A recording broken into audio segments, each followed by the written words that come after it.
All right, everyone, welcome back to the YouTube channel. Today, I'm going to continue the 2017 USABO Open Exam. So today, we're going to do questions 14 to 25. So after this video, we'll have done the first half of this exam.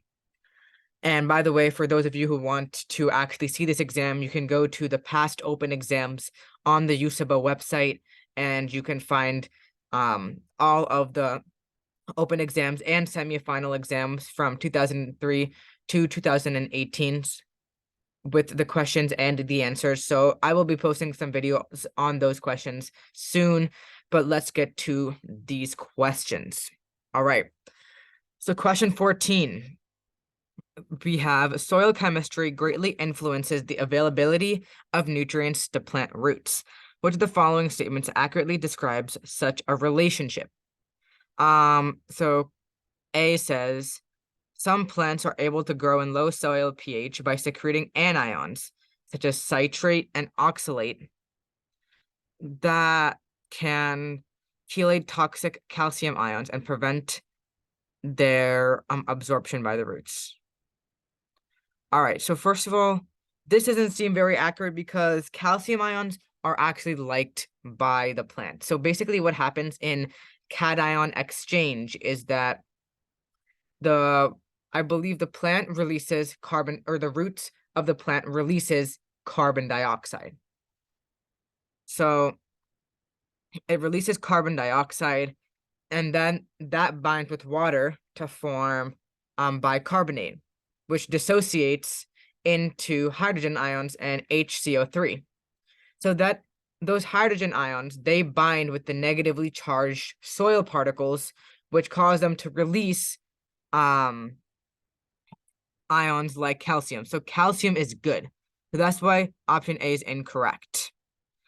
Option B, we have high soil pH can prevent plants from absorbing calcium ions due to ions solubilizing at high pH. So this option is actually also incorrect because this happens not at high pH. This is at low pH, not high. Okay, option C says that at a soil pH of 8 or greater, the iron needed by plants is unavailable. Yes, that is correct. So for those of you who have read Campbell Biology, under the plant nutrition chapter, I think under where it says soil pH, there it does talk about how iron is unavailable at higher soil pHs. So that's why the answer is C. But we can look through the other answers as well. So we say that anions such as phosphate and sulfate bind to soil particles. No, and then E doesn't seem correct either. So that's why the answer is C. All right, next question. So this is a pretty long question. So that could suggest that some of the information may be unnecessary, but we'll really find that out after we read. So, okay, so this is an experiment from the 1950s. We have Arabidopsis thaliana, which is a very common model plant. It's grown in hydroponic solution without soil. So some plants were grown in water labeled 20% with oxygen 18 and atmospheric air with unlabeled carbon dioxide, while other group B are grown in unlabeled water and atmospheric air with 50% of the CO2 labeled as oxygen 18. And then it says gases produced by the plant are collected for 20 minutes. After 1 day, the following are analyzed for oxygen 18 content. So this is, and then it says like the plus sign is significant enrichment, and then there's no enrichment if there's a minus sign. So group A, where the water was labeled, there's a lot of collected gas, no plant tissue, no dried plant tissue, and then it's kind of the opposite where carbon dioxide is labeled. So it says, assume that photosynthesis has not yet been discovered. What can be concluded about photosynthesis from this experiment? Okay. So personally speaking, yes, this is quite a confusing question. So we just need to go through the option choices and see, first of all, which ones are true, because the ones that are not true, we can already eliminate those. And then which ones make the most sense given to what is like introduced in the question. So a question that's maybe relating oxygen, maybe a little bit about water and CO2 would probably be components of the right answer. So let's see. We have option A. The oxygen atoms and plant sugars are derived from water. Well, the oxygen atoms and plant sugars or other organic compounds are derived from water. I don't really think we can even say that, that they're derived from water, because oxygen is formed when the water splits. So that forms hydrogen ions, which can drive ATP synthase and enzymes like that. And then oxygen atoms. So I think oxygen atoms would be necessary. So option A doesn't seem correct, but actually I'll put a little question mark. So maybe question mark. I don't think it's correct. So the oxygen atoms in carbon dioxide produced by cellular respiration originated from water. Nope, that cannot be derived from this. We can't, because even though we do talk about carbon dioxide and water, it's not really fitting into the context of the question, because we're looking at plant growth and all that stuff. So the oxygen labeled in carbon dioxide were incorporated into plant sugars. We can't really prove that, because there could be other sources, and we really can't prove that, so not C. The oxygen is formed from the splitting of water during photosynthesis. So I did mention this before, and this seems to be the best answer because this is already a known fact about photosynthesis. So I would go with the D here, because that's the one I'm the most confident about. And then the oxygen in the labeled carbon dioxide was released as O2. Well, plants, they don't release O2. They take in O2. Or sorry, no. That's for humans. Plants do release O2. But the oxygen in the... Well, that's not necessarily true that it's released as O2. There could be other compounds that the oxygen is released as. So that's a little bit ambiguous. We don't know the full picture for option E, so that's why I would go with D, because that's something I know that's 100% true. All right, then we have question 16. So we have this mysterious blue dye in a dusty old cabinet at the end of your lab bench. After experimentation, you realize that your dye binds to acidic solutions. You apply this dye to some plant specimens and find that certain parts of the cell are especially dyed. Out of the following four choices, they bind to exactly two. Which of the following bind to that dye? And then we have to choose two of the four. All right, so in a plant, and when we know that there's going to be cellular respiration and photosynthesis. Now, for it to bind to acidic solutions, that means that part of the cell has to have a high hydrogen ion concentration. And we get high hydrogen ion concentrations in the electron transport chain, maybe in glycolysis, but usually what I think of is the electron transport chain. So with that said, I know the mitochondrial matrix does not have high hydrogen ion concentration. That's the intermembrane space in cellular respiration, so this is not correct. The cell cytosol, I would say it does have high, a good amount of hydrogen ions because of glycolysis, but that's still a question mark for right now. I can't say that for sure. But that wasn't a good question mark. There we go. The stroma, no, the stroma doesn't have the high hydrogen ions. It's the thylakoid membrane in photosynthesis. So in case any of you guys have forgotten, let's say we have ATP synthase here. And the hydrogen ions, they flow this way to make or to convert ADP. So we have ADP to ATP, which is of course essential. So this is, and then, so the hydrogen, and like let's say we have this right here. So this is kind of like the membrane. So there's a lot of high hydrogen ions here in the lumen.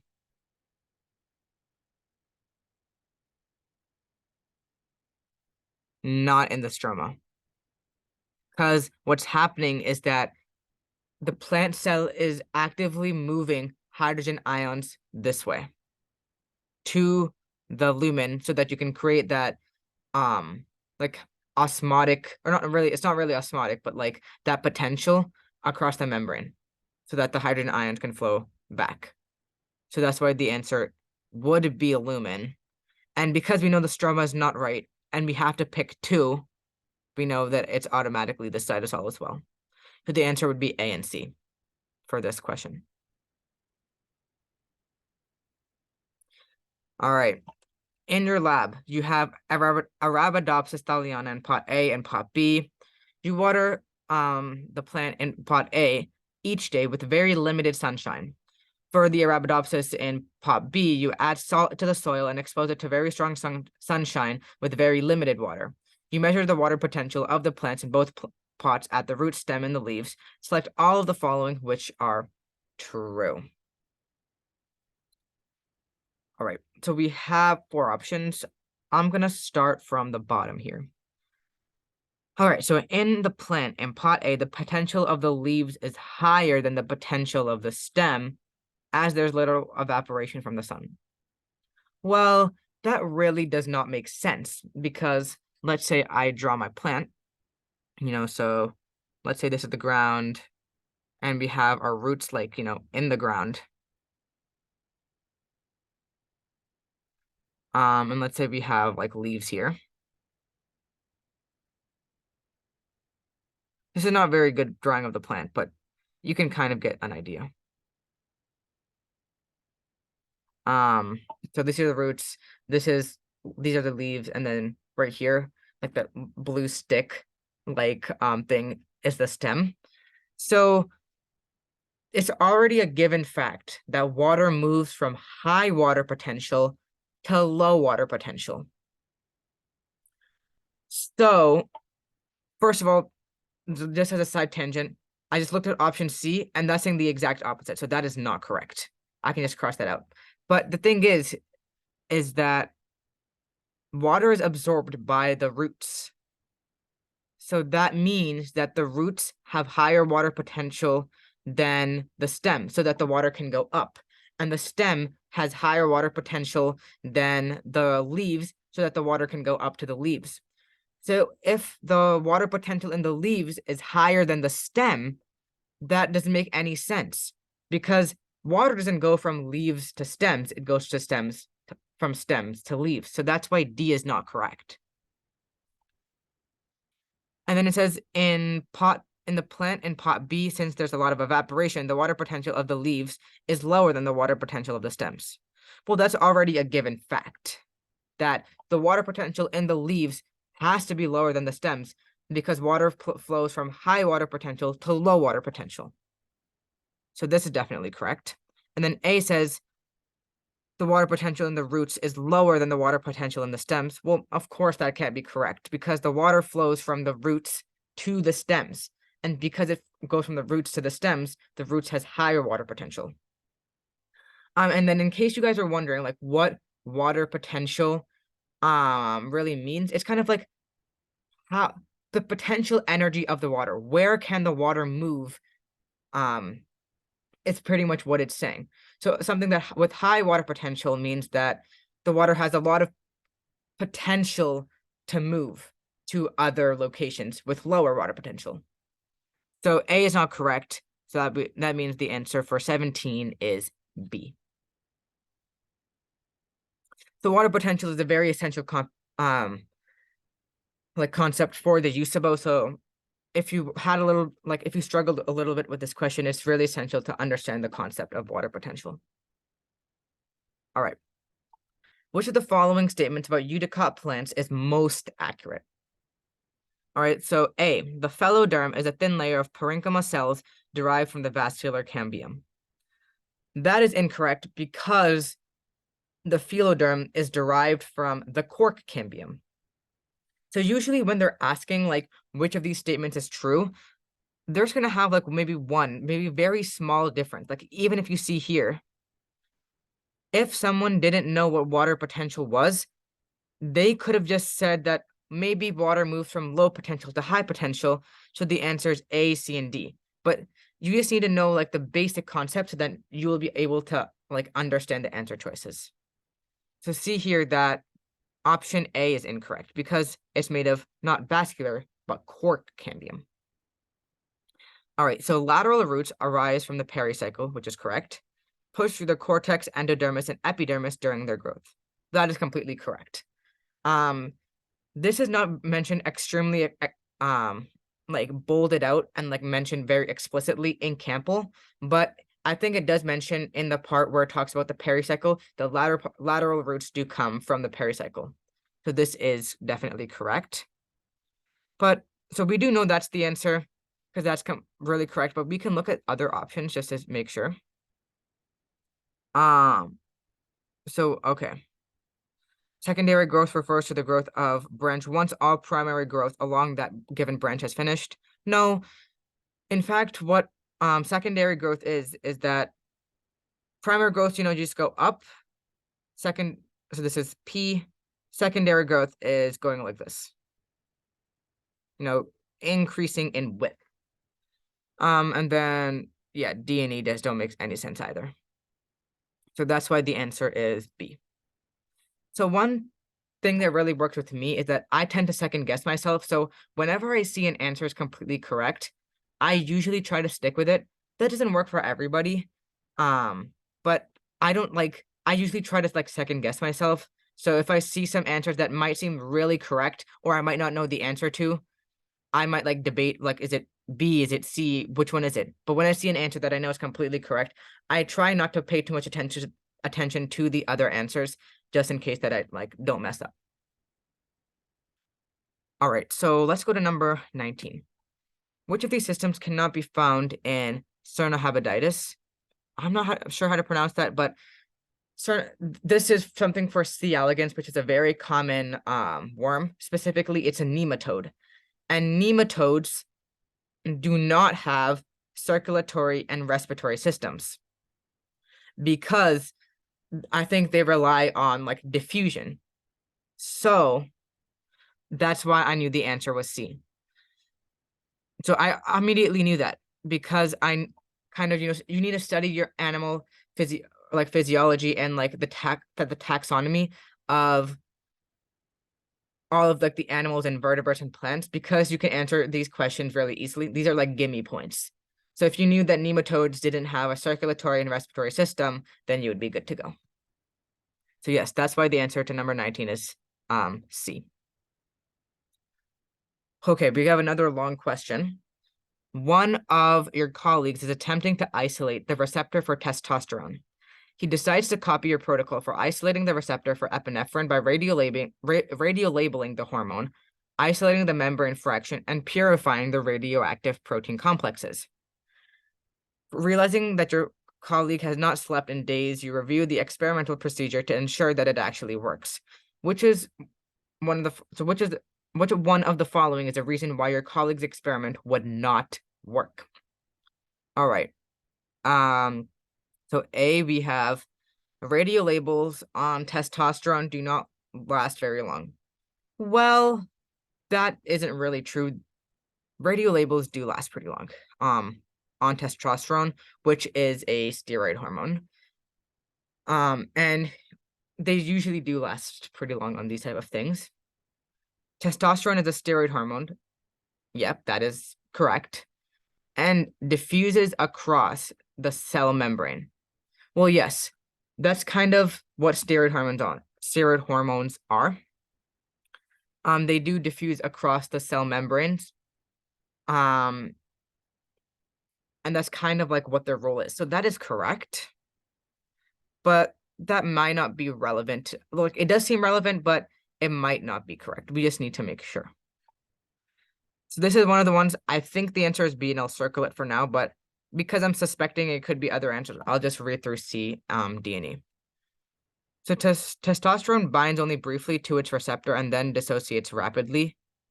That's definitely not true because testosterone is a hormone. It can't just briefly bind to its receptor. It really needs to make sure that like it goes through the cell. It can't just stay like bind for a short time. It has to bind there really for quite a long time so that it can go into the cell and perform its function. So I know like C is factually incorrect. Radiolabeling a hormone would result in cell death. That, of course, is not correct. Radiolabeling is done in a way where it would not result in cell death. So, for example, let's say we're doing like the Hershey and Chase experiment. I think they also use like radiolabeling, and that did not result in cell death. So D is not correct. So therefore, the answer is B, because we know that it's completely correct. So at least one of the above is correct. So that's why the answer is B. So as you can see, this introduced concepts like radiolabeling, isolating membrane fractions, all that stuff that you might not have read about in Campbell biology. But if you really just knew the basics of what testosterone and a steroid hormone is, and like, your cellular signaling pathways, then you would be fine with this question. All right, let's go to question number 21. In order to study the effects of certain hormone deficiencies, you inject a mouse with tyrosine hydroxylase inhibitor. Since tyrosine hydroxylase is the rate-limiting step in the synthesis of catecholamines, I'm never able to pronounce that, so it's okay if you can't pronounce it. Just know what it is. It's a type of biogenic amine, which are like neurotransmitters. Which of the following hormones do you expect not to be affected?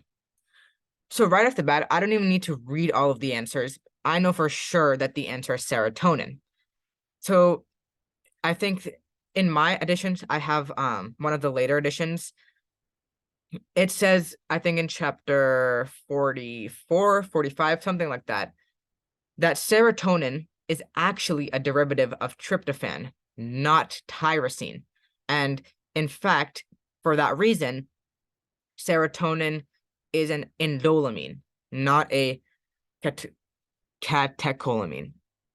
So that's why the answer would be A. And then epinephrine and norepinephrine, because those hormones are so similar, I know that these would not be the answer because, we only can pick one answer. And if we have two similar answers, which both seem like the answer, that means that none of them are the answer. And dopamine, I know for sure, is not. So that's why the answer would be A.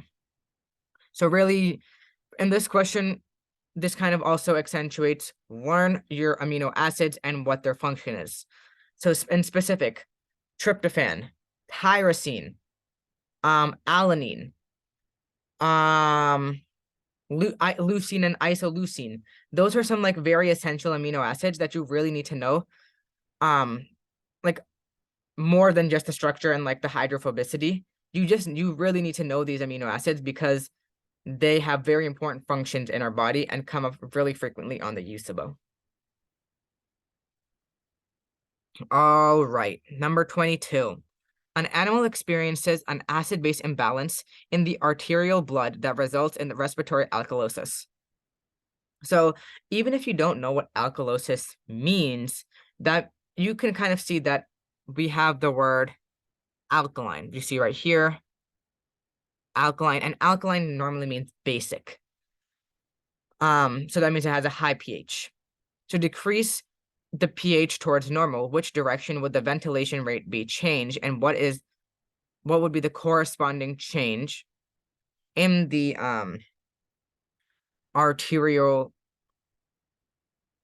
so where was it? And the arterial PCO2. All right, so let's just first see which of these options make sense. Let's not even look at the questions. So let's say, for example, you did not study the acid-base imbalance between oxygen and carbon dioxide, like the respiratory system, and you're just like trying to answer this question somehow. So ventilation increases, arterial carbon dioxide increases. Well, that doesn't make any sense. If my ventilation rate increases, like I'm breathing in faster, like I'm breathing in much more faster, that means the carbon dioxide is going to decrease because I'm breathing in oxygen. So that means A is incorrect. So I'm really looking for when the ventilation rate increases, PO2 decreases, PCO2 decreases. Sure. So I can put like a little check. When the ventilation rate decreases, arterial PCO2 increases. That is correct. And then of course D is incorrect and E is incorrect as well. So if you didn't know what this was, you could just use common sense and derive the fact that B and C are something that are answers that could be valid. So if we have a very high pH, I believe that means we have less carbon dioxide. So that means carbon dioxide rates, yes, that means that ventilation decreases so that you increase carbon dioxide. And here's why. I think I remember it now. You have CO2. Like if you have a lot of CO2, that binds with water. And that is gonna, oh, that was not good. That forms H2, like, what was it? Like CO3 or something? Bicarbonate. And then this dissociates into hydrogen ions and hydrogen carbonate. So we're going to have H plus that comes out of this. And that's going to decrease the pH because you're making it acidic. So that's why the answer would be C. And one thing to note, this kind of equilibrium comes up very often on the USABO. I believe, oh, whoops, I forgot to erase this. One of the earlier questions, where was it?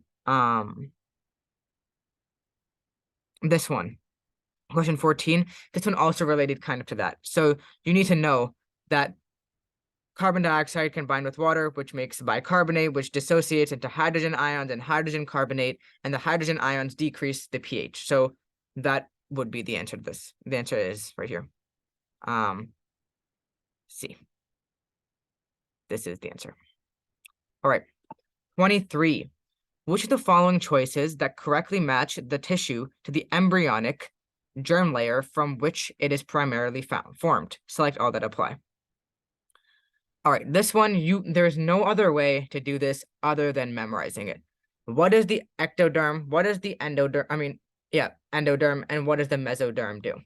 So in case you guys didn't know like what it does, I'll just type it out for you guys. So write this down in your notes. You want to memorize this. First let's start with the endoderm. Let me think. Okay, yeah. So we got lungs, thyroid, where is it? Digestive, and liver. Mesoderm goes into muscle cells. So you have like skeletal, connective. Sorry, that's a tissue. But like muscle cells, we have skeletal muscles, smooth muscles, cardiac muscles. So like all types of muscles and stuff like that. As well as oh, I need to review these two. Red blood cells and kidney.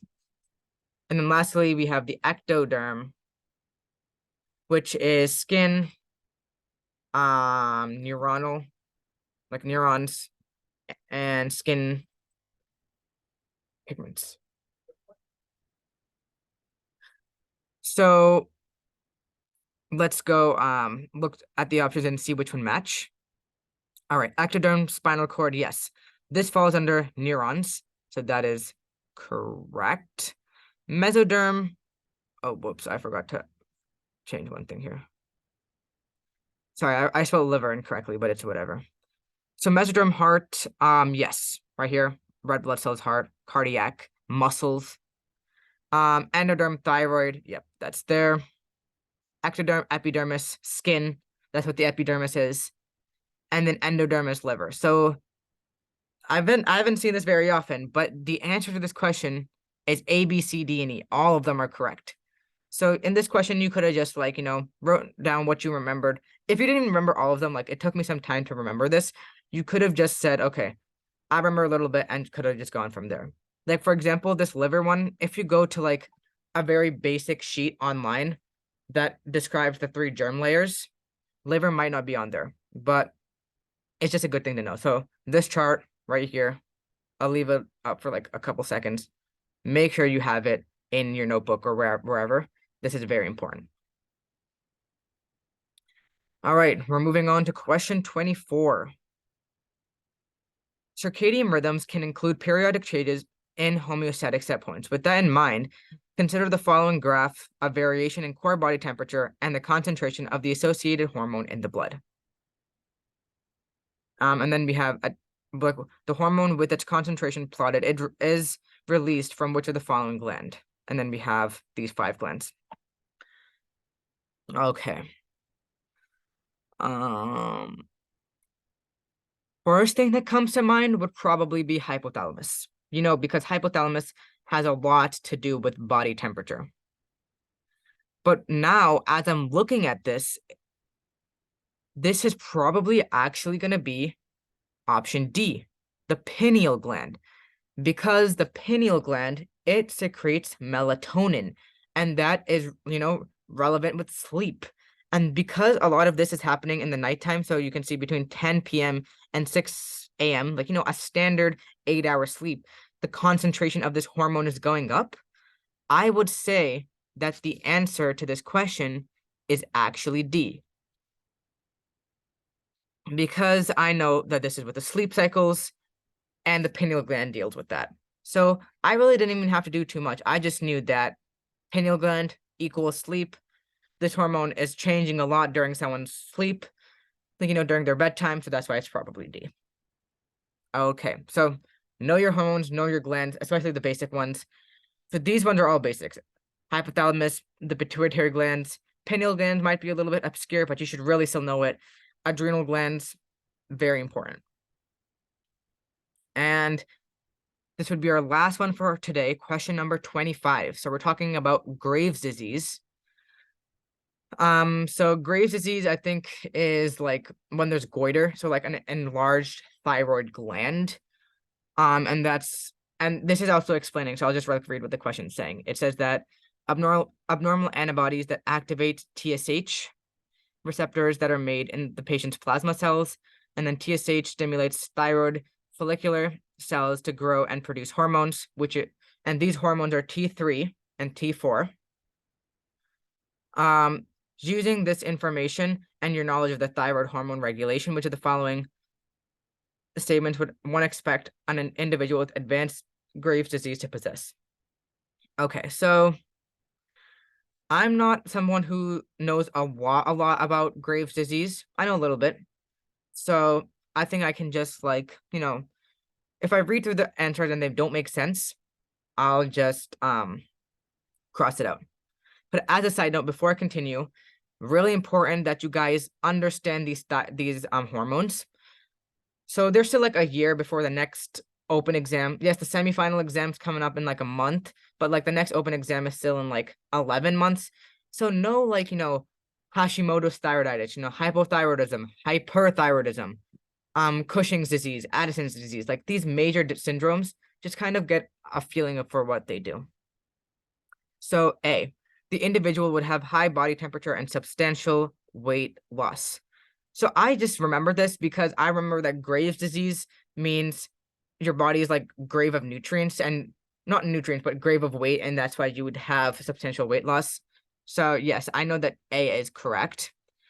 The individual would have enlarged thyroid gland. Yes, as I mentioned, goiter is enlarged thyroid gland, so B is correct.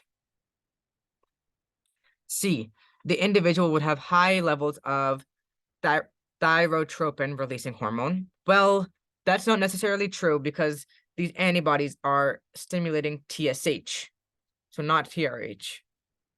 So C is incorrect.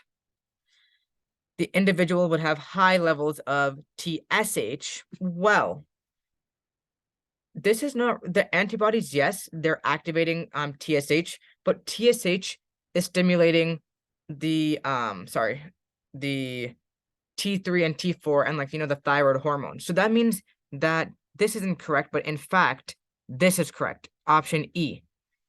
You would have high level of thyroxine because thyroxine is what? It's a thyroid hormone. It's T4. So if you have lots of activation of TSH, that means that you're gonna have a lot of T3 and T4. So that's why E would be correct. Some of you guys may be wondering why isn't D correct? At the end of the day, the question is saying that it's activating TSH. Notice that yes, it is activating TSH, but it's activating it at a point where that would be really impacting thyroxine, not the TSH itself. So it's really impacting the hormone. Like it would not be really impacting TSH itself. That's what I would think. Maybe that's not the best answer, but I think the answer to this is E. It would impact thyroxine, and if it's a T3 as well, it would affect those two hormones as well. So that's why I think the answer would be B and E. Okay, so that is it for today's video. So as a recap, just did questions 14 to 25. Tomorrow, I'll probably be posting questions 26 to maybe 37, 38. And then on Friday or Saturday, I'll be finishing up this 2017 open exam. So make sure to study the important information that you really need to memorize, as well as Campbell biology. I will be releasing some information about this textbook for you guys to kind of, a condensed version of the book, all of the important information that you really need to know. And yeah, so I hope you guys enjoy this video. Make sure to subscribe and like the video. And yes, I'll see you guys next time.